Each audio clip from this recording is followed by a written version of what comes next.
পরমাণু কর্মসূচি ঘোষণার মাঝেই ইরানে হামলা চালিয়েছে যুক্তরাষ্ট্র ও তার মিত্র ইসরায়েল। শনিবার সকালে তেহরান সহ দেশের বিভিন্ন জায়গায় হামলা চালায় তারা।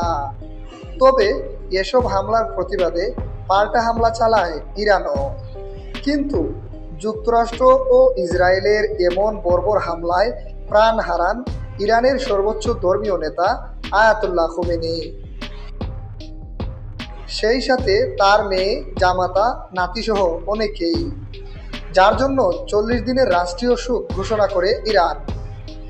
ইরানে অনাকাঙ্ক্ষিত এমন বর্বর হামলায় নিহত খোমেনির বিদায়ী আত্মার প্রতি সম্মান ও শ্রদ্ধা জানায় ইউরোপের বেশ কয়েকটি দেশ।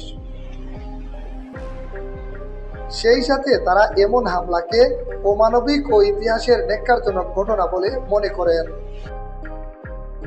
এর তীব্র নিন্দা ও প্রতিবাদ জানিয়েছে ফ্রান্স, রাশিয়া সহ ইউরোপীয় ইউনিয়নের বেশ কয়েকটি দেশ।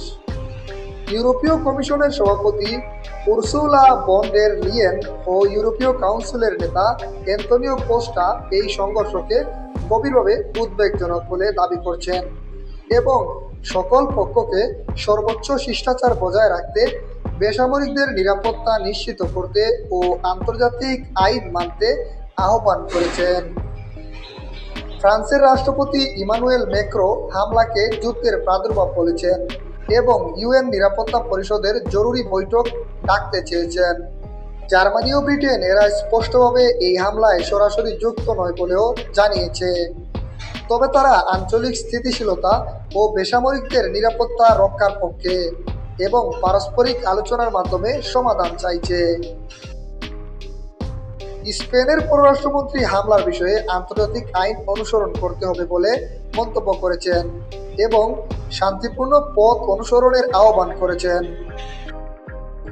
রাশিয়ার পররাষ্ট্র মন্ত্রণালয় বলেছে যে যুক্তরাষ্ট্র ও ইসরায়েলের হামলা অপ্রত্যাশিত ও উস্কানিমূলক সশস্ত্র আগ্রাসন। এটি একটি সার্বভৌম রাষ্ট্রের বিরুদ্ধে একটি অনুচিত কার্যক্রম। এই ধরনের হামলা আন্তর্জাতিক আইন ও জাতিসংঘ সংবিধানের লঙ্ঘন বলে অভিযোগ করেছে। তবে আয়াতুল্লাহ খোমেনির মৃত্যুতে গভীর শোক প্রকাশ করেছে চীন এবং রাশিয়া। এম এ আহমদ, দৈনিক আমার জিহাদ।